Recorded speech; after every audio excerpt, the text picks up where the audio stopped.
Hello, everybody, and welcome to Getting APIs to Work. Today, we say hello to Philippe from Pragmatic Web Security. Hey, Philippe, how are you doing? I'm absolutely fine. Nice to meet you here at this show. Yes, thanks for joining. We'll talk about OAuth today. And OAuth, I think, is something that everybody has heard about as a term. And I think for a lot of people, it also may be a little bit intimidating because it sounds very techy and stuff. But you specialize in that. So you do specialized consulting around securing APIs, securing web apps. How would you explain OAuth to somebody, let's say, in 30 seconds? Like, what's OAuth in your API landscape? In 30 seconds, wow, that's quite a challenge. You have, let's say, 30 to 60 seconds. All right, so let me start with the obvious part. OAuth is insane, as in there's like more than a dozen specifications all relating to OAuth. But if you want a nice, concise definition of what OAuth can do for you, it's basically a kind of a framework that helps you realize authorization in a complex and interconnected API landscape. So whenever you have multiple clients and multiple APIs and you need to govern some interactions between them, preferably with some user authentication somewhere in the mix, then OAuth is likely going to be the place where you end up in combination with OpenID Connect, because that's what OAuth brings to the table, that governance between these different entities. And you mentioned some really good words already. You said landscape, you said governance. So these are all the things where API people are probably saying, oh, I probably should learn a little bit more. And one thing that we've seen is that the API landscapes are just growing continuously. People have more and more APIs. Also, they have more and more APIs that, like your friend Isabel Moniz said, they're popping up like mushrooms everywhere. And so we have like a big variety of APIs, but we want to secure them all without every time building a new solution. And I think this is where OAuth and OpenID Connect really fit well into this picture. So how exactly does it help us, and which problem does it solve if we look at OAuth in these increasingly big and complex API landscapes? Yeah, that's a pretty good question. Well, first of all, OAuth is a standard, so it is well defined in specifications, and that also means that it's well supported because, well, and basically the whole world is behind OAuth these days. Everybody's using it, from small companies to large enterprises, and that means there's plenty of library support for all different kinds of languages, and that really helps you if you want to implement an API and you need to add authorization. If you can do that in this standardized way, then it's going to make your life a hell of a lot easier. So that's definitely one thing that comes into play here. Second, if you're one organization, one enterprise with a whole bunch of APIs, then OAuth is kind of a central authority on what is allowed, or which client is allowed to talk to which API and which user has which permissions and so on. So that also helps to simplify that landscape, because your APIs don't really need to know about all this stuff. They just need to know, hey, I'm going to get a token from this entity, this authorization server. If I verify that this is indeed trusted, then I can use the information inside the token to make my authorization decisions, and I don't care about anything else. I don't need to know about how to authenticate users, how to deal with this, which permissions, because all of that information is delivered to me in a nice and concise way. And then on the client side of things, you, especially user-facing clients, typically want to authenticate users, and their OAuth and OpenID Connect plays a role as well, in a sense that experience can be centralized as well. So every client can be like, oh, I need to authenticate a user. Fine, I'll just ask this central service to handle that for me. That supports typically single sign-on as well, so the user only has to do that once, and they can log into multiple clients that all trust that same authorization server. And that's essentially how OAuth can, even though it's complex, it can simplify a somewhat complex landscape in a lot of different ways. I remember, I think, reading about OAuth. I don't know exactly, to be honest, how old it is, but I think I first read about it when it came up, and I think it was a standard for which back then was called three-legged authorization for web apps. Is that correct, that this is where it originated? I'm going to be honest here. I'm not sure, in the sense that you're not old enough to know. Yes, in some sense, I'm not, because it all started with OAuth 1, and OAuth 1 was was even a bit more complex than OAuth 2.0 is these days. But I've never really used OAuth 1 in any capacity. I was still a student back then, and I wasn't neck deep into OAuth. So OAuth 2.0 is the current version. 2.1 is on the way, which is just like a small improvement. It's not a major update. And that one was published in 2012. And back then we did talk about three-legged flows, which have kind of become the default these days, and so on. But yeah, this version is from 2012. But in the meantime, expansions have been made and like corrections and deprecations of certain features and adding new features. And that's why today we have like literally about 20 specifications that all cover OAuth. And it's like picking the right pieces from the right documents to get like a full picture of what OAuth is supposed to be and supposed to do. You're right. Now that you're saying it, I remember that there was a pretty big transition between OAuth 1 and OAuth 2. I think there were quite a number of architectural changes between those two specifications. But I do think it's interesting to look at that history. So one thing I would like to ask you, so you're kind of consulting both for web application security, let's say more specifically, but then also for API security in a more general way. From your point of view, where do you see more activity? Is it mostly do you mostly work with people who are looking at web application security, or do you mostly work with people who look at kind of API landscape level security? It depends on the activity. So for consulting specifically, it's usually around these very complex topics, like API security, like transitioning from an older web application towards a more API friendly system. And typically, because people end up at OAuth OpenID Connect, they come across one of my talks or articles on that subject, and they're like, okay, we need this guy to help us out. And that's basically how things get rolling. Now, on the training part, I also do security training for developers. There's a mix. There's training for web security, like companies realizing like, yeah, we're not doing what we should be doing for security. Let's ramp things up. And they typically want to start off with kind of an introductory course to security to get the basics right, and then we move on to more advanced topics. So it depends a bit on the activity, but consulting is typically around OAuth and OpenID Connect, because mostly that's something that not too many people can offer in the level of detail that I can. So that is very true. It is a specialized niche, so to speak, but it's a very important one. One thing I'm curious about as well is when you look at web application security, I think there's this one pattern that you could say that every web app or every application, let's say nowadays, very likely talks to many APIs in the end because it gets many things done. And then architecturally, you could either say my web app has like one backend, which then talks to other backends, or my web app directly talks to a whole bunch of backends, right? So it's this backend for front end kind of pattern that you can do, but that you don't have to do. In your work, like how do you see this backend for front end patterns being used? Do you like it? Don't you like it? What are the advantages of using it or not? I like it. I'm a big fan. That was very quick. I like yes, it. absolutely.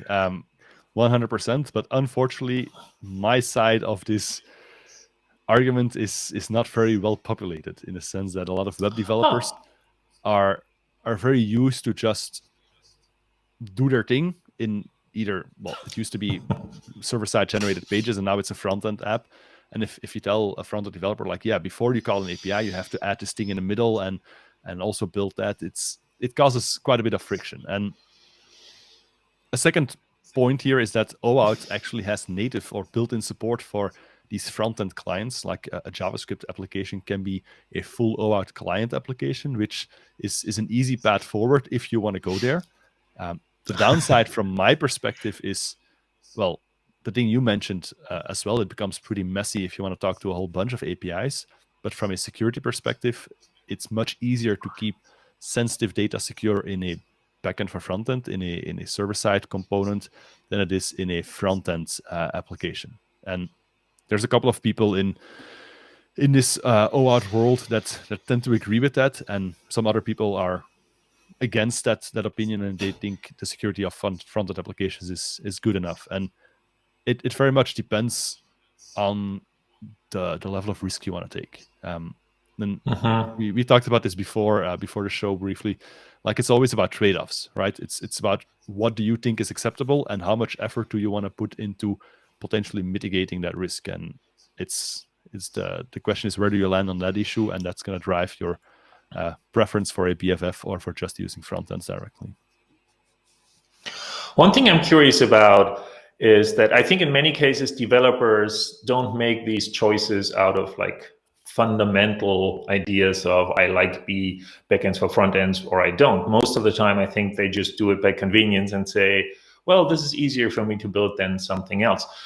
The thing I'm wondering about then is, because you said there are these libraries that you can use in the front end that allow you to become a full-fledged OAuth client, is there maybe a lack of kind of supporting frameworks that would support the BFF pattern, or is that something that is there and maybe not well known enough? Or? Yes and no. It's changing. So yes, there's not too much out of the box support for deploying a BFF, but I've been talking about this for about 2 years now, and some people have heard my message and said like, yeah, actually this is kind of a good point. And there are some libraries that actually offer this. There's this vendor Duende.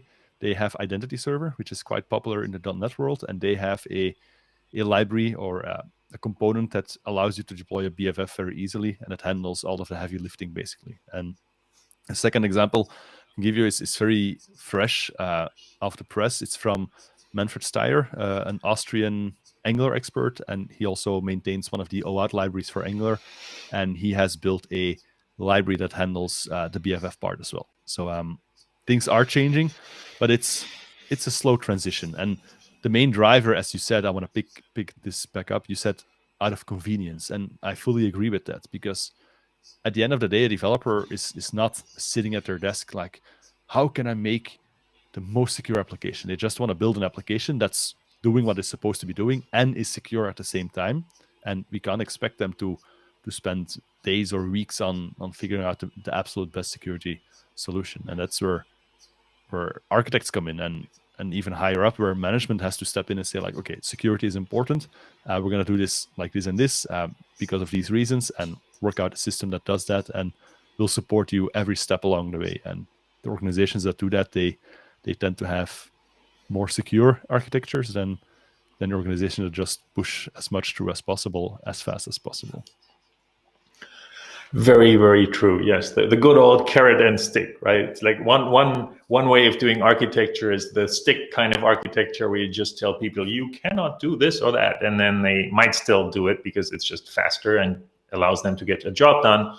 Or you just give them tooling that does the right thing, and then they want to do the right thing. Yeah, tooling and time and resources as well. That's the most important thing, I would say. Tooling is helpful, but especially the time to work on this and the resources to find the right solutions, that's absolutely critical. One last thing I would like to ask you, because at least in a lot of the areas that I look maybe into a little bit more detail, like API design and all these things, we see that a lot of the activities, we are trying to shift them earlier and earlier into the development cycle, that people start designing those things more early on, right? Instead of just in the end talking to the actual consumers of the APIs and so forth. How is that general idea of, like you said, maybe also picking which kind of architecture do I choose, what kind of frameworks might help me to implement something quicker? How is that development happening in the security space? Do you also see that these are decisions that are made earlier on, or is it also something where in the end, then just somebody looks at it and says, oh, and now how do we make it secure? Both, actually. Unfortunately, I see some companies that realize after a long history of building software that they actually don't really know about security. And the good thing is I don't see the ones that don't even care. They're like, yeah, security, whatever, because they never reach out to me. But I do see companies that realize like, oh crap, we should be doing more. And they have the good reflex to find somebody to help them with that, and that's definitely unfortunately still there, but it's changing, and that's definitely for the better. And then and that's more of a recent trend. I see a lot of startups who don't even have a product out, who don't even have any revenue stream, who realize from the start, like, yeah, this thing is going to go snowball beyond control if everything works out, and we need to get security right from the start, because there's no way we can rebuild the entire thing afterwards to make it secure, and our customers probably are not going to appreciate insecure software at that point. So so yeah, I do work with those companies as well, and that's the most fun, because they're the product and the requirements and the solutions are still malleable, as in you can still influence things, and like, yeah, maybe it's better to do things like this, and it works both ways. They give me great insights, like, yeah, we don't do that for this and this reason. It's like, oh yeah, okay, that's a practical perspective I hadn't considered yet, but that's yeah, it's a very interesting field to work in. Absolutely. That's a very good point. I like that a lot. But like thinking about security as something where you can choose on when to invest, but in the end, if you invest earlier, it may be the overall better strategy to do it like this than first not just like skimping on it, and then later on you have to re-architect everything because you really didn't think about that. I think that is also a very good message for people here on this channel listening. It's like, think about security, think about how you're doing it, think about what your security architecture looks like, and OAuth very likely will play an important role in there, because at some point you have to. And the sooner you make that part of your API strategy, the sooner you probably are on a long-term trajectory that you can maintain, and that is secure, because I think that's, in the end, somebody will have to make sure that it is secure. Yeah. One final thing to add to that is plan, but don't execute, I would say. As in, make your plans towards where you want to go. Make sure that the solution you're looking for, that you pick, supports those things, but don't go overboard in implementing everything up front, only to realize 2 months later that your requirements have changed and that you did a lot of work for nothing. So what we typically do is, when we work on OAuth, is we start with small examples like these 3 services are our priority, so let's implement that. And as you move forward, you learn things, you restructure things, and you adjust the plan of where you want it to go. But I would say plan up front. That's really important, so that you know that what you want to achieve is possible with the technology that you're choosing. Absolutely. That's very good. One of my favorite English idioms for this is, don't try to boil the ocean. I really like that one. Like, plan well, but don't try to do everything at once. That's probably not going to work very well. Philippe, thanks so much for joining. I think it was really interesting to learn a little bit about your experience, where OAuth fits in, that it's not trivial, but also is standard and well supported. So it's something that people can safely use. They just have to plan accordingly. So I hope that you will be part of the API community going forward. We will keep seeing you in conferences talking about security, because in the end, I think it's a topic that we all have to deal with. Yeah, absolutely. I'm not planning to go anywhere, so you'll definitely run into me. Okay, good. So I'll put some links in the description so that people can check out what you're doing. I think you have a full-fledged OAuth tutorial that people can go through if they're really interested in the details. And with that, thanks again. And thanks everybody for watching. I hope you liked it. If you did, please give it a thumbs up. And with that, we're done for today. Bye, everybody. Bye. Thanks for having me.